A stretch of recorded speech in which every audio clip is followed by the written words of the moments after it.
जय भीम, नमो बुद्धाय. स्वागत आहे भिक्खू ज्ञान ज्योती यूट्यूब चॅनल मध्ये. जर तुम्ही सुद्धा आपल्या चॅनलवर नवीन आला असाल तर चॅनलला सबस्क्राईब करा, व्हिडिओला लाईक करा आणि व्हिडिओ शेअर करायला विसरू नका. संपूर्ण व्हिडिओ पाहून आपले पुण्य संचित करा.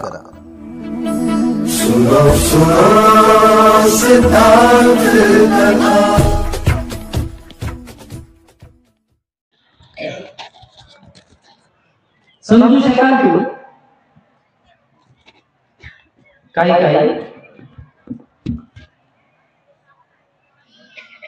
तर 8 ध्यानापर्यंत त्यांनी साधना केल्या.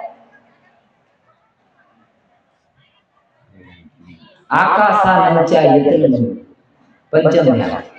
हे आकाश कसं किती मोठं आहे, हे कुठपर्यंत आहे, हे असं चित्त फैलत जातं. आता आपण डोळे लावून विचार केला की या दिवशी मी या ठिकाणी होतो, तर आपलं चित्त तुरंत तिथे झालं. बघा साधं उदाहरण दिलं, झोपेत तर कुठले स्वप्न पडतात. तर हे जे चित्त आकाशांच्या येतन विज्ञानांच्या येतन, हे विज्ञान जाणत किती मोठे फैलत.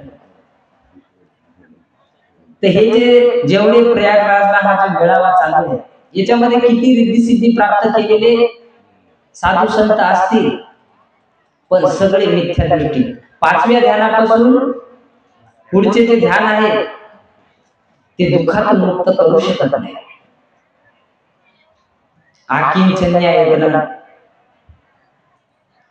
नैव संज्ञा नासन्या येतन, हे खूप मोठा विषय आहे. 16 ब्रह्मलोक ही देवता लोकांपर्यंत जाणार आहे. नैव संज्ञा नासन्या येतन, 9 प्रकारचे जीवलोक असतात त्याच्यात. कायला फक्त शरीर असते, कायला शरीराला चित्त असते, कायला फक्त चित्तच असते. अशा प्रकारचे साध्या डोळ्याला दिसणारे प्राणी नाही. जसं मी आता या माईक मध्ये बोलत आहोत आणि या वायर मध्ये जो आतमध्ये एक वायर आहे, तो वायर तिथून तो सप्लाय येत आहे करंट, पण तो करंट आपल्याला फक्त स्पर्श केला, हात लागला तर तो आपल्याला अनुभव करता येतो. तसेच असे साध्या डोळ्याने असे काही देवलोक एक साध्या डोळ्याने नाही दिसत. त्याला दिव्य चक्षु पाहिजे, ते भगवंताकडे होते, अनंत भिक्षुकडे असते. ते 8 ध्यानापर्यंत त्यांनी ध्यान साधना केली, पण काहीच प्राप्त नाही झालं. उद्धक रामपूरताकडे, तिथून ते डोंगेश्वरीला आले. त्यांच्यासोबत जे 5 ब्राह्मण होते, कोंडन्य वप्प महानाम अश्वजित भद्ये, कोंडन्य वप्प महानाम अश्वजित भद्ये, हे 5 ब्राह्मण त्यांच्या सोबत होते. ते सुद्धा असा खूप तप करत होते, एका पायावर रात्रभर उभे राहत होते. कधी झाडाला उलट लटकून ध्यान करत होते. आता आपले लोक काय करतात, एक्सरसाइज, थोडस शरीराला मस्त वाटते,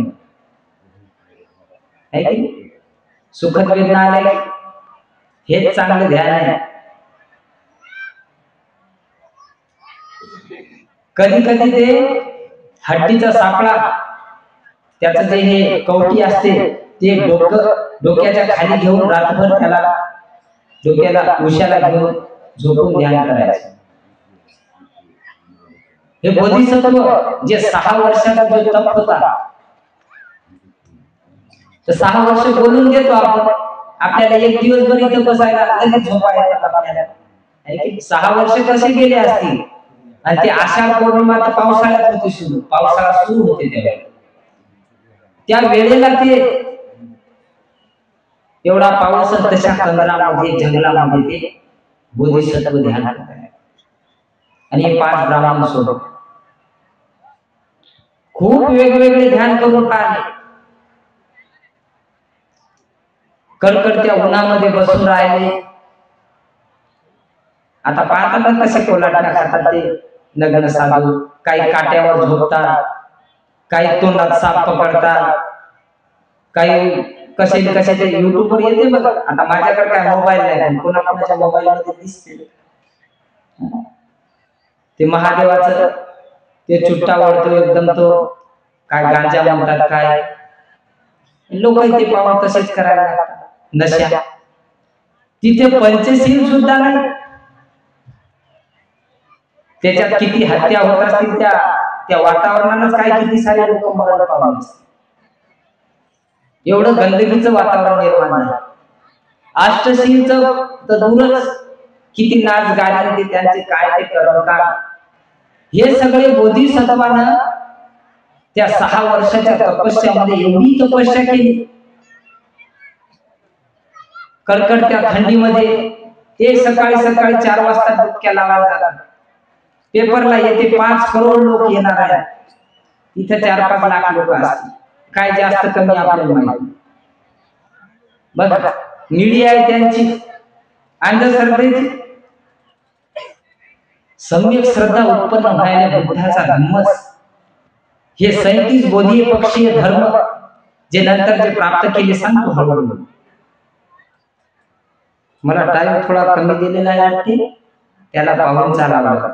किती 3 वाजले, किती वाजले? 3:15 वाजले.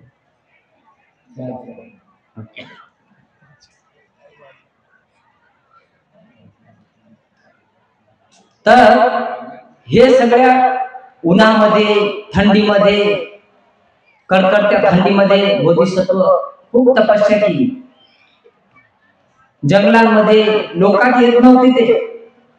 कोणी एखादा व्यक्ती जरी दिसला गुरढोर चालणारा, तर त्याला पाहणे की ते जंगलात जायचे. आणि तिकडेच कधी कधी तर बोधिसत्व अवस्था जे त्यांना जे काशा वस्त्र होतं ते साईडला करून ध्यान करायचे. ते कधी ते नग्न साधूच आहे, त्यांनी अभ्यास केलेला नाही. तुम्ही सुत्त पिटकामध्ये ग्रंथ आहेत, मध्यम निकाय, त्याच्यात वनप्रस्थ सुत्त आहे. मी जे त्रिपिटकात आलेलं आहे त्याच्या मुद्द्यानुसार बोलतो. हे जे मी बोलत आहे ते हे विनय पिटकातून बोलतो.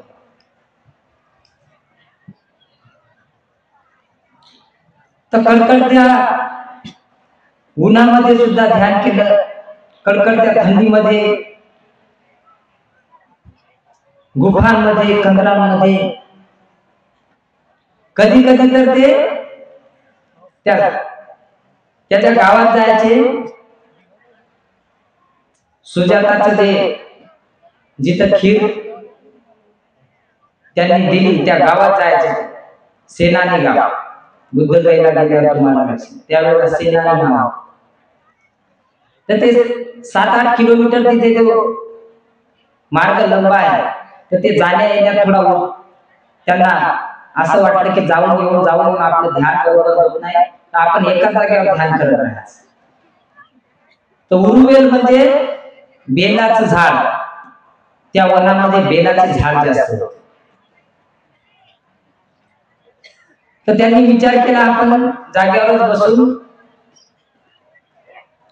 त्या झाडाखाली कधी कधी बेलाचे ते बेल पडलेले खायचे, कधी बेलाचे पडलेले पिवळे पत्ते ते खायचे, कधी कधी हिरवे खायचे, कधी कवळे खायचे, म्हणजे प्रकार करून पाहायचे ते. कधी कधी विचार केला चारिकेला जायचे, तर कधी कधी 5 घर मागायचे, कधी 2 घर मागायचे, कधी 1 घर मागायचे. कधी कधी तर असा टाइम आला की ते एका तांदळावर राहणार. बुद्ध या धर्मामध्ये सुद्धा आहे, कोणी वाचला असेल.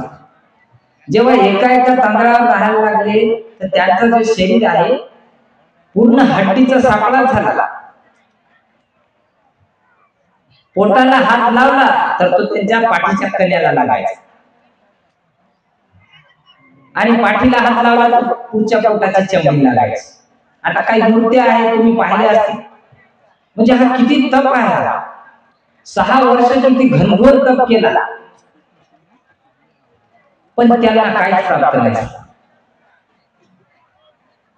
आखरीला त्यांना वाटलं आता मी मरून जातो की.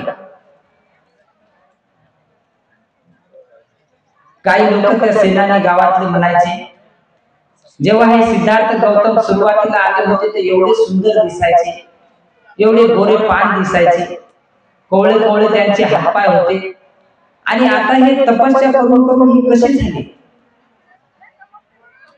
आता असे वाटतात की 80 वर्षाचा म्हातारा आहे. त्यावेळेला ते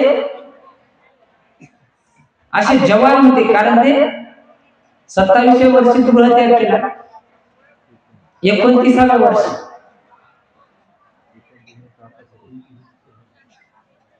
तर ते तपस्या करता करता त्यांची ती हालत झाली.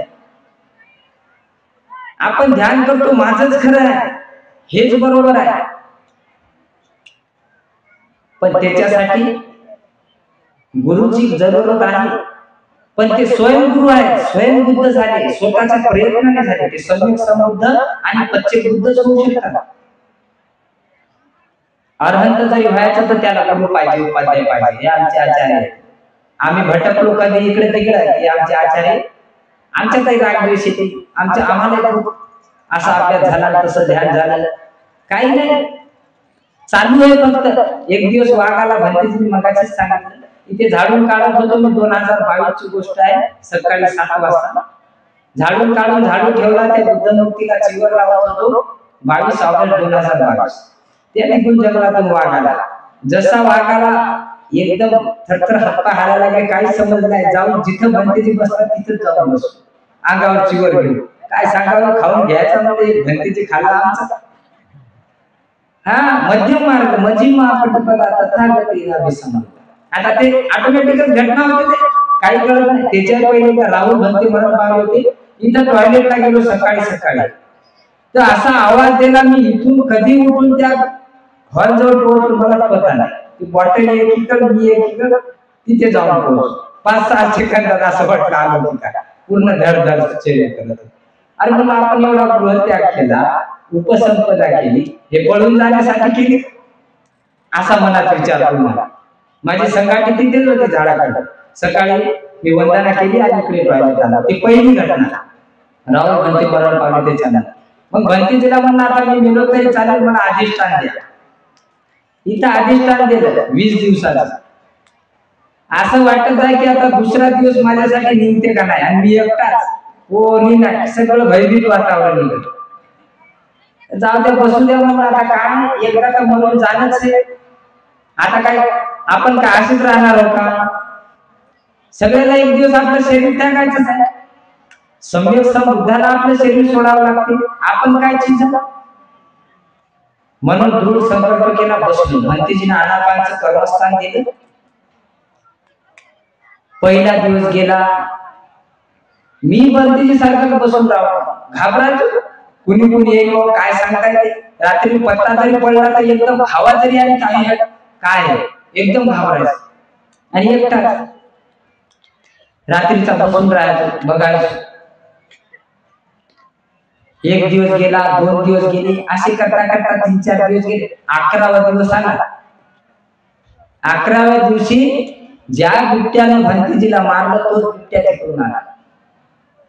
हे इकडून आला आवाज करत करत. अरे मी एकटा आता झालं म्हणलं, राहुल भंते गेले, आता आपला नंबर निश्चित आहे. आता पाऊस जे होते ते होते बाबा, तूही दुःखी आहे, मी दुःखी हो, मनातून मंगल मैत्री करावं. मनातून बरं, जोरानं नाही, जोरानं कुठं आवाज म्हणते आवाज देवा इकडे यायचा. आला त्या नळापर्यंत, आला मग तसाच बसून राहिलो, अंगावर चिवर घेऊन असा पाहत होतो. आता लाईट नाही, काहीच नाही. आता लाईट लागले हे काही दिवसांनी. आला बरं झालं, तिकडेच गेला. बरं झालं म्हणजे चांगलं झालं. पुन्हा म्हणलं आता पुढचे, आता हे 20 दिवसाचा अधिष्ठान आहे, हे 11वा दिवस आहे. भंतीजीला 11 तारखेला डिसेंबरला खाल्लं, माझं होते का काय मनामध्ये. आता आणखी दिवस गेले तर इथून आसोलियाची, ते बिबट्या गेल्यावर आसोलियाची या स्टेजच्या मागून मी तिथंच पहिल्याच दिवशी आली. इथे संध्याकाळी 7 वाजता मी तिथूनच बसून चालला आपला परित्राण. 1 तास नाही, 2 तास नाही, 3-3, 4-4 तास परित्राण. कारण परित्राणानं रक्षण होते. आव्हान सुद्धा ना, राजतो वा, चोरतो वा, मनुष्यतो वा, अमनुष्यतो वा, अज्ञितो वा, उदकतो वा, पिशाचतो वा खानतो वा कंटकतो वा नक्करतो वा जनपदलोगतो वा सद्धमतो वा संदिठितो वा सदविसतो वा चंड हत्ती संग बोल कुकुरा ही चिका मनी संपदीपी अक्षर रच सुकर महिष यखर साधी नाना भेतो वा नाना उपद्रवतो सभ्य आरखंदनंतु। ये सगळे जे प्राणी साप आहेत, म्हणे तर साप आहे, हत्ती आहे, घोडा आहे, बिबट्या आहे, पिसाळलेले कुत्रे आहेत, अस्वल आहे, यांच्यापासून रक्षण होण्यासाठी यक्ष आहे, पिशाच आहे, त्या सर्वांपासून रक्षणासाठी हे सूत्र आहे, कर्णेमेत सूत्र आहे। मी खूप सूत्र पाठ करायचो, आपलं रक्षण झालं पाहिजे, खरंच रक्षण होते। कारण की मी जेव्हा ते हे करायचो ना, तर ते अस्वल इथून येऊन त्या झाडाजवळ जायचं, मी तिथे राहायचो, ती माझ्याकडे बघायची आणि तिथून जायची। सलग ती 7 वेळा आली, 7 दिवस। एक दिवस सकाळी सकाळी ब्रश करत होतो तिकडे, त्या साईडला येऊन मी तिथं ब्रश करत होते एकदम समोर, अरे बापरे काय खरं नाही, तिथून लगेच आपल्या जागेवर वापस। असं करता करता 20 दिवसाचा अधिष्ठान संपला। अधिष्ठान पारमिता पूर्ण करणं सोपं नाही, अधिष्ठान पारमिता आहे। तर ह्या अशा घटना आहेत ना, तर ध्यान करून हे क्लेश काढावेच लागतात, प्रयत्न करावेच लागतात। त्या 22 ऑगस्टची गोष्ट सांगतो, अंगावर चिवर घेऊन बसलो, वाघ तिथे आला, तिकडून आला आणि त्या गोट्यावरचा झाडू तोंडात उचलला आणि माझ्याकडे पाहत होता। आता मी जसा येते तर इति पिसो भगवा मनाच्या मनात, कारण भगवंताने धचक सुद्धा सांगितलं, ते जसं सांगितलं तसंच ते ऑटोमॅटिक व्हायला लागलं। आणि जसा तो वाघ आला जवळ, तर माझं मन प्रसन्न झालं, प्रीती, जराशी भीती नाही। ते जवळ आला असं वाटलं मस्त, आणि त्याला मी चिवरातून पाहतो बघ, आणि त्याला झाडून उचलला। पहिले असं केलं एवढ्या जोरात, आता मी एकदम शांत मस्त एकदम, मला काहीच वाटलं नाही, आणि त्याला ते झाडून उचलला तोंडाला आणि माझ्याकडे पाहत, मी त्याच्याकडे पाहत होतो चिवरामधून, चिवर अंगावर, आणि मग तो हळूहळू तिथून झाडू घेऊन आला या झाडाकडे आणि तिथे पायाने तोडला आणि तिथून असा गेला। तिकडे महाज्योती म्हणते होते श्रामदेव, ते टॉयलेटला गेले आणि म्हणला त्याने जर पाहिलं तर त्याने काही सुधारणार नाही। मी मनातूनच मंगल मैत्री केली, बाबा म्हणजे काय होऊ नये। तिकडे 10-12 जण होते विहारात, तर मग असा गेला तर त्याने पाहिला, टायगर म्हणजे ते जवळून पाहिला, बाकीच्याला बोलवलं, मग जवळून पाहिला, मग काहीच केलं। तर हे कर्म आणि कर्माचे विपाक, हे जसे कर्म तसं फळ। आता भंतेजीचं काही कर्म असं, राहुल भंतेचं म्हणून त्यांना ते भोगावं लागलं। आता आपण असे किती समाजात लोक पाहतो, कोणी कोणी एकमेकाला शत्रुत्वाने भांडण करतात, एकमेकाला मारतात, आहे की नाही? ते पूर्व कर्मच असतात। एखादा बैल एखाद्याला मारतो, कोणी वाघ एखाद्या माणसाला खातो, ते कर्मच आहे पूर्वीचे। कारण हे चक्र आहे 24 कड्याचे, याच्यातच आहे, मी पुढे सांगतो। तर जेव्हा हे बोधिसत्व एवढे दुर्बल झाले, तर त्यांना वाटलं आता हे माझं मन, मला हे कसं या मनाला जिंकावं लागलं। तर ते पिशा पाखण्यासाठी नदीवर गेले त्या निरंजना, आणि तिथे त्यांना चिंतन आलं, मार आला। माराला काय म्हणतो, अरे सिद्धार्थ गौतम, तुझ्याकडे कसली कमी आहे? एवढा राजपाट, तुझा वडील राजा आहे, तुला राज्य वैभव प्राप्त होणार होतं आणि होणार आहे, तुझी सुंदर पत्नी, सुंदर बाळ, आणि हे सोडून तू कशाला एवढा घनघोर तपस्या करतो, म्हणून जाशील, चालला जा घरी। तू मार म्हणते, मनात चिंतन उत्पन्न झालं। पण तेव्हा ते बोधिसत्व विचार करतात, म्हणजे जेव्हा ते त्या नदीवर येतात पेशाब पाखण्यासाठी, तर ते एवढे दुर्बल होतात तर ते पडतात, पडताना त्यांना उठता येत नाही। तेव्हा ते मार कसा, म्हणजे चिंतन कसं येते, असं चिंतन येते की काय पडले या जंगलामध्ये कधी कधी। आता इकडेही मार आहे, तिकडेही मार आहे, पंचमारे पराजय पडतो समबोधी, सगळीकडेच मार आहे। जोपर्यंत या मार बंधन 10 मार बंधन आहे, याच्यातून जोपर्यंत सुटत नाही तोपर्यंत मुक्त नाही होऊ शकत। हे जे पाखंड सुद्धा चालू आहे, जो मेळावा कुंभमेळा, ते सुद्धा पाखंड आहे, सम्यक दृष्टी नाही, मिथ्या दृष्टी आहे ती. तर हे सगळं बोधिसत्वाने सर्व करून पाहिलं, काही प्राप्त झालं नाही. त्यांना चिंतन आलं की तो मार आला आणि तसा म्हणत होता, तेव्हा त्यांनी विचार केला, मी जेव्हा हे गृहत्याग केला, जेव्हा त्या हनुमान नदीजवळ जेव्हा मी ते माझे केस कापले आणि जेव्हा ते वर फेकले, तर ते देवता लोकांनी पकडलं. तर मी जोपर्यंत बुद्ध तो प्राप्त करणार नाही, तोपर्यंत मी इथून जाणार नाही. आणि तसं म्हणतात पुन्हा त्या सेनानी गावात चारिका करू लागली. चारिका करत करत हळूहळू त्यांनी आपल्या शरीराला तंदुरुस्त केलं. एकदमच खीर खाल्ली, एकदमच तंदुरुस्त नाही झाले. त्यांनी चारिका करत करत तंदुरुस्त झाले. आणि ज्या दिवशी वैशाख पौर्णिमा होती, त्या दिवशी ते त्या वटवृक्षाखाली येऊन बसून ध्यान करत होते. तर त्या सुजाता नावाच्या उपासिकेनं संकल्प घेतला होता, मला जर चांगला पुत्र रत्न प्राप्त होईल किंवा मला चांगला पती प्राप्त होईल. आता असतं ना, कोणाला वाटते ना, आता आमच्या भंतेजीकडे खूप सारे लोक येतात, भंतेजी मला मुलगा झाला पाहिजे, मैत्री द्या, भंतेजी म्यापुराचं लग्न झालं पाहिजे, आहे की नाही, असे कर्मकांड सुरू होतात. शील समाधी प्रज्ञेशी काही लेनदेन नाही, मैत्री द्या. अरे आपण एवढं समजायचं, जे डॉक्टरचं काम आहे ते डॉक्टर करते. भगवंतानं जीवकाला त्याला भिक्षू नाही बनवू दे, डॉक्टरचा सल्ला घ्यायचा. भंतेजीकडे आपल्या घरच्या गोष्टी, भंतेजी म्या पोराला नोकरी लागत, मैत्री द्या, नोकरी लागली की मी एवढे एवढे तुम्हाला दान देईन.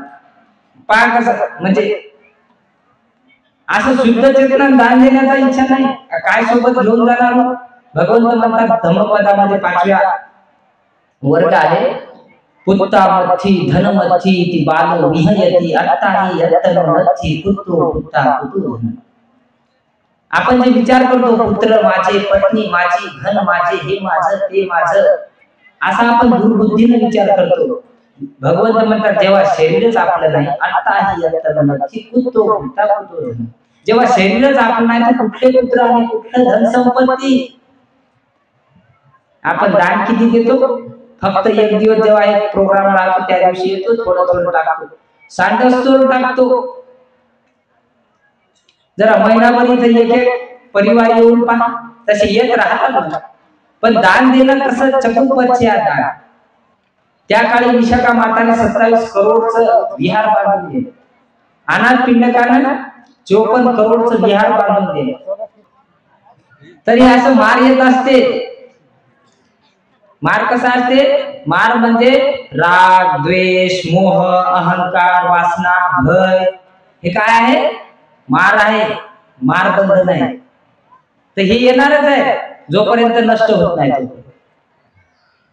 तर त्यांना ते चिंतन येऊन नंतर ते जेव्हा चारिका करत करत ते ताजे तवाने झाले आणि त्या वटवृक्षाखाली जाऊन बसले, ध्यान करत होते. त्या दिवशी विशाखाने जो संकल्प घेतला होता, मला जर चांगला पुत्र रत्न प्राप्त झाला, सुजाताने, विशाखाने, आता हे म्हणतात थोडस हे झालं, ठीक आहे चालू राहा. तर सुजाताने तिच्या दासीला पाठवलं, जा त्या झाडाखालचं साफसफाई कर, मला तिथे व्रत पूर्ण करायचं आहे. आता चालतात ते कर्मकांड, धागे दोरे गुंडाळणं, त्याला जेवण ठेवणं, ते आहे की नाही, दिसते ना आता सुद्धा. ती परंपरा चालूच राहणार आहे. कोणी झाडाला पुजते, कोणी दगडाला पुजते, कोणी पाण्याला पुजते, कोणी चंद्राला, कोणी सूर्याला. हे मिथ्या दृष्टी आहे सगळी. आता हे कर्मकांड हे असेच चालू आहे. तर म्हणून सम्यक दृष्टीसाठी हे धम्मदेशना सांगत आहे, श्रद्धा उत्पन्न करण्यासाठी. हे श्रद्धेवरच बोलणार आहोत जास्त. तर तेव्हा ती दासी जाते, पाहते तर तिथे ते बोधिसत्व ध्यान करत आहे. तर ती वापस जाते, सांगते तिथे असे असे ती बोधिसत्व ध्यान करत आहे. तर तिला वाटते खरंच माझा संकल्प पूर्ण झाला. तर ती राजाची मुलगी असल्यामुळे तिने 500 गायच्या दुधातून अशी गाढी खीर बनवली, सोन्याच्या पात्रामध्ये आणून त्या बोधिसत्वाला दिली. आणि त्या बोधिसत्वानं 49 घास, साती 49 घासामध्ये ती ग्रहण केली आणि ग्रहण केल्यानंतर ते तिथून उठले आणि पुढे थोडेसे आले आणि पुढे येऊन थोडेसे आराम करत होते. तर त्यांना 5 स्वप्न पडले. तुम्ही चित्रावरीत पाहिले असेल, विपश्यनेचे एक चित्रावली बुक आहे. तर ते जसे या पृथ्वीवर चालत आहेत, सारी गंदगीने पृथ्वी भरलेली आहे, या मलिन पृथ्वीवर चालत आहेत, तरी सुद्धा त्यांच्या पायाला गंदगी स्पर्श करत नाही. ते असे बसून आहेत, चारी दिशेतून वेगवेगळ्या कलरचे पक्षी येत आहेत, त्यांच्या अंगावर बसून व्हाईट होत आहेत, पांढरे श्रद्धावान होत आहेत, उपासक असं त्याचे प्रतीक आहे. जसे शूद्र, वैश्य, ब्राह्मण आणि क्षत्रिय हे 4 वर्ण त्यावेळेस होते. तर हे सगळे येऊन ते श्रद्धावान होतील त्याचं प्रतीक होत. त्याच्या पुढे सुद्धा ते असे लेटून होते. तर जसे भारत भूमीवर या जम्बूद्वीपावर लेटून आहे, तर एक हात त्यांचा या मुंबईच्या दिशेला, पश्चिम दिशेला, त्या समुद्राचं पाणी त्यांच्या हाताला लागत आहे. इकडे बंगालचा उपसागर तो हाताला स्पर्श करत, इकडे श्रीलंकेकडे पायाला स्पर्श होत आहे, तिकडे हिमालयाचं, काश्मीरचं टोक, हे सगळा जम्बूद्वीप हा पुढे बुद्धमय, म्हणजे जे ही ज्ञानगंगा वाहली ते साऱ्या भारतात पसरेल, नंतर जगात पसरेल. आणि असे लेटून आहेत, त्यांच्या नाभीतून एक झाड निघालं, ते देवलोकापर्यंत गेले. आता देवलोक कोणते हे साध्या डोळ्यांना नाही दिसत. ते या ज्या धम्मचक्र प्रवर्तन सूत्रामध्ये आहे, जेव्हा धम्मचक्र प्रवर्तन झालं तर तेव्हा 18 करोड देवता लोकांना लाभ झाला. तर ते बुद्धाजवळ येत असतात तेव्हा ते लाभान्वित होत असतात. तर ह्या सूत्रामध्ये आढळते, तुम्ही वाचू शकता, दिगनिकामध्ये आहे धम्मचक्र प्रवर्तन सूत्र. आता परित्राण पाठाची बुक आहे, त्याच्यातही आहे. तर नंतर हे असे त्यांना स्वप्न पडले. 5 स्वप्न पडल्यानंतर ते पुढे त्यांना वाटलं आता मला खरंच बुद्धत्व प्राप्त होईल. तर ते पुढे आले, त्या बुद्धगयेच्या पिंपळाच्या वृक्षाखाली. तिथे आले ते गुरढोर चारणारा एक माणूस, त्यांना गवताच्या पेंढ्या दिल्या, त्याच्यावर ते बसले आणि त्यांना आठवलं की मी लहान असताना जांभळाच्या झाडाखाली बसलो होतो, तर आनापानसतीचं ध्यान केलं होतं आणि माझं मन खूप एकाग्र झालं. श्वास येतो जातो, येतो जातो. मी एवढा कडक तपस्या केली, मला काहीच प्राप्त झालं नाही. म्हणून त्यांनी या आनापानसतीपासून सुरुवात केली. आन म्हणजे आत येणारा श्वास, अपान म्हणजे बाहेर जाणारा श्वास. याला ते पालखी मारून बसले, दृढ संकल्प घेतला, आता माझं रक्त, मांस, हड्डी इथेच सुकून गेलं तरी चालेल, पण मी उठणार. तर जेव्हा ते बसले वैशाख पौर्णिमेच्या दिवशी, तर ते 3 प्रहरामध्ये त्यांना प्राप्त झाले. 6 ते 10 एक प्रहर, 10 ते 2 आणि 2 ते 6. तर ते जेव्हा बसले, जेव्हा ध्यान करत करत करत करत गेले, तर त्यांना ते मगाशी भंतेजींनी सांगितलं ना कसं पूर्व जीवनाच्या फाईल ओपन झाल्या, जसं ते कुब्बी निवासानुसतीचं ज्ञान प्राप्त की मी पूर्व कोण होतो. एकाच जन्मात नाही, 4 असंख्य 1 लाख कल्पापासून पारमिता पूर्ण करत करत त्यांनी हे जीवन यात्रा, या 30 पारमिताचा डोंगर रचल्यानंतर 80 अनुव्यंजन 32 लक्षण प्राप्त झाले. तर हे एकाच जीवनात होत नाही, तर त्यांना 4 असंख्य 1 लाख कल्प लागले. तर ते जाणत जाणत जाणत त्यांना कुब्बी निवासानुसतीचं ज्ञान. आता हे मोबाईल माणसांनी बनवला, आपण त्याच्यात आता बघतो ही ट्रेन कुठून कुठपर्यंत आहे, कोणत्या स्टेशनवर आहे, बघतो की नाही, तुरंत दिसते. आता याच्यात रेकॉर्डिंग होऊन राहते, आहे की नाही. पूर्वच कधी पाहायचं टाकलं युट्यूबवर लगेच येते. तर हे जेव्हा ते बोधिसत्व ध्यान करत करत करत करत कुब्बी निवासानुसतीचं ज्ञान, त्याच्यानंतर पुन्हा ध्यान करत गेले, दिव्य चक्षुचं ज्ञान प्राप्त होतं. त्यांना दिव्य चक्षु, इथून कुठपर्यंत साऱ्या विश्वात पाहू शकतील असं ज्ञान प्राप्त. पुढे असं खेळून घ्या, आश्रय सगळे राग द्वेष मोह अहंकार वासना भय ईर्ष्या सर्व नष्ट झाले. मग यमन हार म्हणजे चमत्कार रिद्धी बल ते सुद्धा प्राप्त झालं. उडून जाण्याचं बल प्राप्त झालं. दसबल तनुजन बोधीचे ती नमामि आपण हे 10 बल प्राप्त झाले त्यांना. ते कुठल्याही प्राण्याला ओळखत होते हे कोणत्या कर्मामुळे या जन्मात आला आणि इथून मेल्यानंतर हा कोणत्या कर्मामुळे कुठे जाणार हे ते 31 भूमी त्यांना दिसली.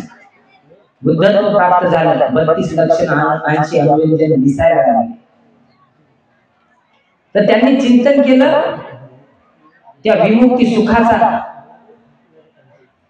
जे विमुक्ती सुख त्यांना जे अर्हत्व प्राप्त झालं ते परम सुख त्या निर्वाणाच्या सुखामध्ये ते पठमंग बोधी पल्लंक बसून राहिले. ते 7 दिवस कंटिन्यू. आपल्याला एक दिवसही बसून राहता नाही. तुम्हाला काय आम्हालाच राहता नाही. आमच्या गुरुला राहता. त्यांची ती कॅपॅसिटी तयार झाली. तर हे हळूहळू ते अर्हत भिक्षू 7 दिवस कंटिन्यू निरोध समापती ध्यानात असतात.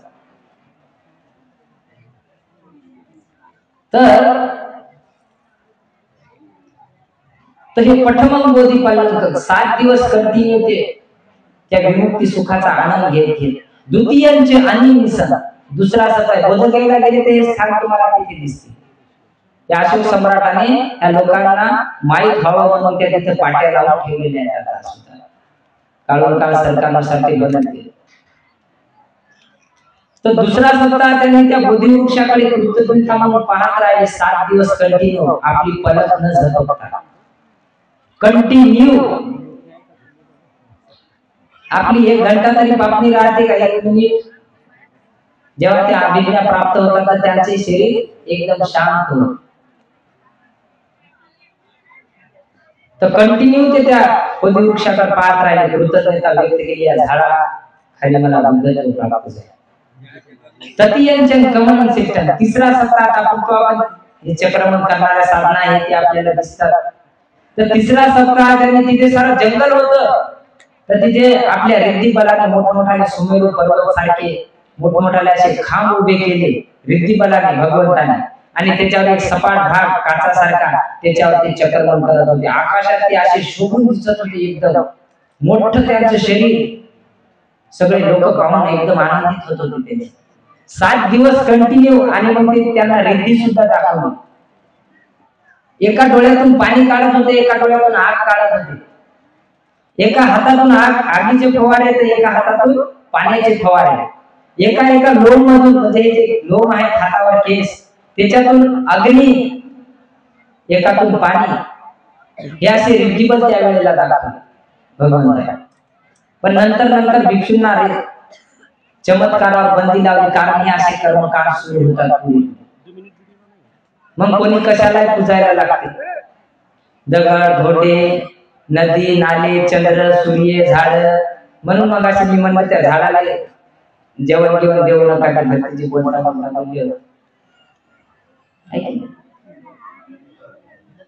कर्मकांड नाही झाले पाहिजे. सम्यक दृष्टी उत्पन्न झाली पाहिजे. तर हे ततीयंचन गमन सिस्टम चतुर्थ रत्न जो 4था सप्ताह आहे त्या सप्ताहामध्ये 7 दिवस जेव्हा ते कंटिन्यू ध्यान करत होते तर त्यांनी चिंतन केलं की खरंच या निसर्गाचा काय नियम आहे. या निसर्गावर चिंतन केलं. कारण ते बुद्धत्व प्राप्त केले. आणि निसर्ग एकीकड बुद्ध एकीकड अशी अवस्था आहे. ते सम्यक समुद्रात बल असतात. ते कसं उत्पन्न होते नष्ट होते उत्पन्न होते नष्ट होते. तर हे सर्व प्राणी दुःखी का आहेत. तर हे पटीचे समुत्पाद भंतीजीने मला सांगितलं. मला काय पटीचे समुत्पाद समजत नाही पण मला पाठ आहे. फक्त मिठू सारखं बोलत आहे तो त्यासाठी. तर मी ते थोडा तुम्हाला बोलून लागलो. अविद्या अपचय संखार. या अविद्येमुळे संस्कार बनवतात लोक. संखार पच्चय विज्ञान. या संस्कारामुळे विज्ञान जागते. आता लय मोठा लांब विषय. आता हे विज्ञान 6 विषयाचे विज्ञान त्याच्या शरीरावर डोळे कान नाक, जिव्हा, शरीर आणि मन याची विज्ञान म्हणतात. तर हे विज्ञान तयार होतं. अविद्या पच्चया संखारा, संखार पच्चया विज्ञान, विज्ञान पच्चया नामरूप. या विज्ञानाचं पुढे ते पटिसंधी होते. हे च्युती चित्त उत्पन्न होऊन जेव्हा ते जाते, शरीर इथे सोडून देते, 4 महाभूत ते विलीन होतात. पाण्याचा पाण्यामध्ये, अग्नीचा अग्नीमध्ये, पृथ्वीचा पृथ्वीमध्ये, हवेचा हवेमध्ये. आणि त्याचं जे विज्ञान असते तेच पटिसंधी होते, तेच जन्म ग्रहण करते. जसे संस्कार बनवले तसे विज्ञान पच्चया नामरूप. नामरूप म्हणजे हे शरीर सुरू होते. मन आणि शरीर याला नामरूप म्हणतात पाली भाषेत. नामरूप पच्चया सळायतन, हे 6 आयतन. सळायतन पच्चया फस्सु, मग स्पर्श. फस्स पच्चया वेदना, सुखा दुःखा, सुखा सळायतन पच्चया फस्सु, फस्स पच्चया वेदना, वेदना पच्चया तन्हा. या वेदनेमुळे तृष्णा निर्माण होते. चांगलं चांगलं वाटलं की हवं हवं असं वाटतं.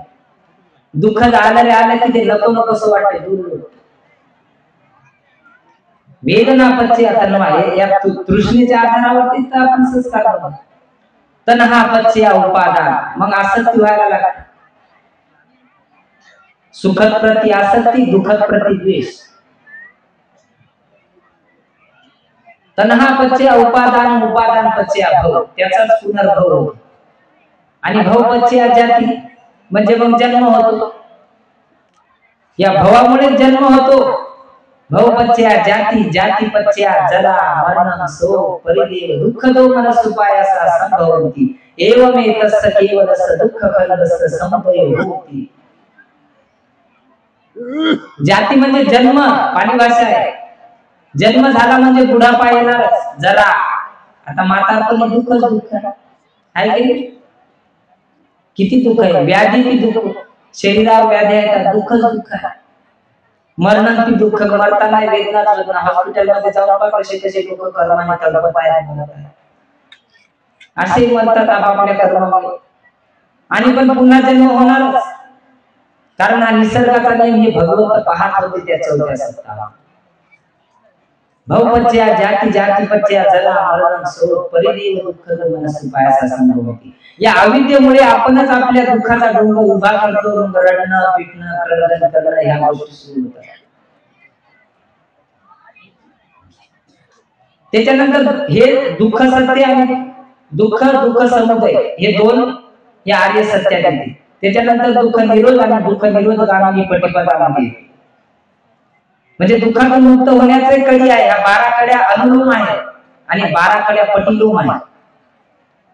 अविद्या यत्रेव असे सविराग निरोधा, संखार निरोध, संखार निरोधा विज्ञान निरोध, विज्ञान निरोधा नाम रूप निरोध, नाम रूप निरोधा सळायतन निरोध, सळायतन निरोधा फस्स निरोध, फस्स निरोधा वेदना निरोध, वेदना निरोधा तन्हा निरोध, तन्हा निरोधा उपादान निरोध, उपादान निरोधा भव निरोध, भव निरोधा जाति निरोध, जाति निरोधा जरा मरण शोक परिदेव दुःख दोमनसुपायासा निरुद्धन्ति. एवमेतस्य केवलस्य दुःख खण्डस्य निरोधो होति. हे दुःख निरोध आणि दुःख निरोधगामी पटिपदा, या 2 आर्य सत्य आहेत. म्हणजे दुःखातून निघण्याच्या 12 कड्या आहेत. आता मलाच व्यवस्थित समजलं नाही तर तुम्हाला काय समजणार. पण थोडं थोडं मला आता त्याचं समजते, तेव्हा ते पाठ झालं. आणि थोडं थोडं, जास्त नाही, प्रयत्न चालू आहे. तर या 24 कड्या आहेत. हे जे चक्र आहे 24 कड्या, त्याच्यात 24 गुण सुद्धा आहेत दुसरे. आता सांगतो ते बुद्धाचे 9 गुण आहेत. इतिपिसो भगवा अरहं सम्मा संबुद्धो विद्या चरण संपन्नो सुगतो लोकविदु अनुत्तरो पुरुष दम सारथी सत्ता देव मनुष्यानं बुद्धो भगवाती. हे 9 गुण. हे तुम्ही कधी तुम्हाला भीती वाटली तर तुम्ही म्हणा, बघा भीती दूर होते का. तुम्ही स्वतः अनुभवा. वाघाला होता तेव्हा मी तेच केलं. एक दिवस स्वप्नातही माझी गच्ची कोणीतरी दाबत होतं आणि ते हड्डीच्या साखळ्यासारखं दिसत होते. मी ते बुद्धाचे गुण म्हणत होतो. नागपूरला संबोधी बुद्ध विहारामध्ये झोपेत काहीतरी प्रेतासारखं असं म्हणलं बाबा हे काय, रातभर परित्राण केला नागपूरला आणि त्या परित्राणावर सांगितलं असे भूत असतात, असं हे असते, असं रक्षण होते. तर ते स्वप्नामध्ये आलं की काय आम्ही कच्ची दाबत होतो, तुम्ही इथे पिसो भगवा ते दूर झाला. हे प्रेत बाळा भिक्षूला झाल्या पहिल्या काळात, भगवंताच्या काळात. तर ह्या आपण जरी ही भगवंताची वंदना जरी म्हणली, बघा आपल्याला भक्त येतं दूर. आता आपण वंदना करत नाही, मृत्यू बाबाकडे जातो तिथं, आपली श्रद्धा नाही काहीच नाही, मग तिथे आघात येतात. कोणी दुसऱ्या कोणकोणत्या देवाकडे जातात, येतात की नाही. तुम्ही हे रोज म्हणून पाय की किसो भगवान समास धजक सुद्धा भगवंताने सांगितलं आहे, धजक सुद्धा तुम्ही अर्थासहित वाचून घ्या. मुसलमानाच्या याच्यामध्ये सैतान म्हणतात, किती लोकांच्या अंगात येतात आहे की पेट वतू विमान वतू ग्रंथ वाचा, त्याच्यात कोणत्या कर्माने कशाचे प्रेतात जातात त्याच्यात सांगितलं. जळून मेला की प्रेतात जातो, स्वतः आत्महत्या केली. आत्महत्या करणारा प्रेत बनतो आणि या साध्या डोळ्यांना नाही दिसत, ते हवेसारखं झोमते. फक्त हवा दिसते का डोळ्यांना? नाही. तर हे असे भूत असतात. हे चार महाभूत आहेत, त्याच्यात हालन चालन कोण करत आहे? आपल्याला आपल्या मनाच्या विरोधात बोलल्या कसा क्रोध येतो, है की नाही? हा कसा क्रोध येतो? हत्या करण्यासाठी पुढे जातो. म्हणून पानाची पाता वेरवणी शिखापदन समान. त्या कुंभमेळ्यात किंवा इतर कुठेही हे पंचशील पालन करणं खूप कठीण आहे. बाबासाहेबांना जीवनभर या पंचशीलाचं पालन करून या जगावर छाप सोडून निघून गेले, तरी आज जगात त्यांची जयंती साजरी. हे बोधिसत्वाचं चित्त असतं. चोरी करणार नाही, व्यभिचार करणार नाही, खोटं बोलणार नाही, नशापदार्थ करणार नाही. किती आहेत पंचशील पालन करणारे? हात वर करावं. उपासक आणि उपासिका परिपूर्ण पंचशील. आपल्या चप्पल कुठं सोडल्या, कोण घेऊन जाईल पत्ता नाही. सारी चोरी होती. त्या दिवशी माझी रुमाल पडली, म्हणलं माझी रुमाल कुठे गेली, दिसत नाही, गेली कुणीकडे गेली पत्ता नाही. बघा, हे पंचशीलेचं पालन करणं खूप कठीण आहे. आपण जर दुसऱ्याची चोरी केली तर आपली चोरी होणारच, हा निसर्गाचा नियम आहे. तुम्ही एक शिवी दुसऱ्याला दिली तर तुम्हाला ती दुसरी देणार. तुम्ही एक थापड मारली तर तो मारणारच. हे तसं पापही आहे, पुण्य आहे. हत्या करणं पाप आहे, तर दया करणं पुण्य आहे. लालन पालन प्राण्यांचं. चोरी करणं पाप आहे, तर दान देणं पुण्य आहे की नाही? व्यभिचार करणं पाप आहे, तर ब्रह्मचर्य पालन करणं पुण्य आहे. हे आमचं पुण्यच वाढत आहे संघाचं. तर हे पुण्य क्षेत्र आहे संघ. खोटं बोलणं पाप आहे, तर सत्य बोलणं पुण्य आहे. सत्य बोलून पहा, तुम्हाला सत्य बोलण्यासाठी किती झगडा वाढतो. शील पालन करणं सोपं काम नाही. ही शील पात्रता पूर्ण करावं लागतात. म्हणून दानादी पुण्य कर्म हे जे पठाण चालू ना, दान दत्वा शीलं समाधीत्वा वपुसत तमं कत्वा तन्नस्सा देती अभिनंदन्ति राग उपजति दोष उपजति मोह उपजति मान उपजति दिट्ठि उपजति झानन उपादेति मग्न उपादेति फल उपादेति विपස්සना उपादेति तन्नस्सा देती अभिनंदन. हे विपස්සना समजायसाठी सगळ्यात पहिले दानादी पुण्य कर्म करावं लागतात. दान देणारा व्यक्ती शील पालन करतो, उपोषणाचं पालन करतो, तेव्हा जो आपली जी आसक्ती असते ना, ते उत्पन्न होते आणि उत्पन्न होऊन नष्ट व्हायला लागते. जसं जसं आपण ते ध्यान भावना करतो तसं तसं समजायला लागतं. तेव्हा कधी ध्यान चित्त उत्पन्न होते. वितर्क विचार प्रीती सुख आणि एकाग्रता हे 5 अंग एकवटतात, तेव्हा पहिलं ध्यान सुरू होते. तर हे ध्यान आपल्याला उत्पन्न होण्यासाठी दानाचे पुण्य कर्म करावं लागतं. तेव्हा झानन उत्पादती मग म्हणजे मार्गाची उत्पत्ती. श्रोतापन्न मार्ग आहे, श्रोतापन्न फल आहे. या अर्हत होण्याच्या, दुःखातून मुक्त होण्याच्या 4 कड्या आहेत, 4 पायऱ्या आहेत. श्रोतापन्न, सकृदागामी, अनागामी आणि अर्हत. तर तुम्हाला खूप दानाचे पुण्य कर्म करावे लागतील. आपण मरताना फक्त जे काय कुशल आणि अकुशल कर्म केले तेच आपण सोबत घेऊन जातो, त्याच्यानुसार आपला जन्म येईल. हे ढोरं डुकर मांजर कुत्रे वाघ बिबटे फिरायले आपल्या कर्मामुळे फिरायले ते. हे 390 प्रकारचे तुम्ही मनुष्य जीवनात सुद्धा कोणी काळा कोणी गोरा कोणी उंच कोणी ठेंगणा कोणी आंधळा कोणी लंगडा कोणी मुका कोणी बहिरा आहे. कशामुळे? कोणी जन्मताच आंधळ होते असंच होत नाहीये. पूर्व कर्म आहे म्हणून कर्माला जपा. काया वाचा मनाचे 10 पाप कर्म करू नका. हे पाप कर्म म्हणून पुण्यच करत राहा. तेव्हा कधी या पुण्याने तुम्हाला हे मनुष्य जीवन प्राप्त झाले. 4 वाजले. आता हे आता हे 4 वाजले आमचे गुरु म्हणतात.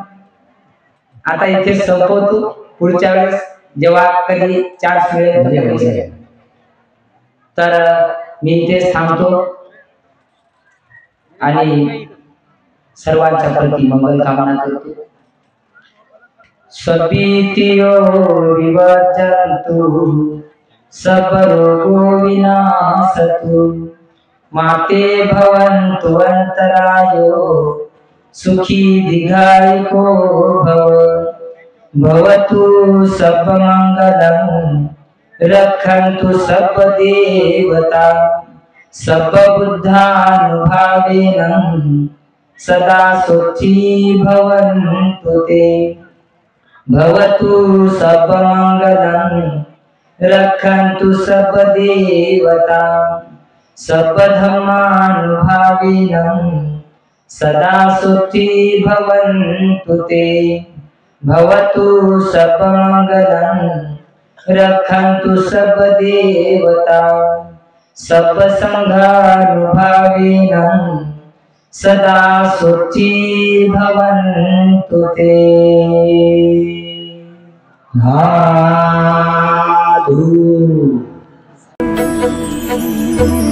असेच नवनवीन व्हिडिओसह भेटू पुढील व्हिडिओमध्ये. तोपर्यंत जय भीम, नमो बुद्धाय. सुनो सुनो सिद्धांत कथा.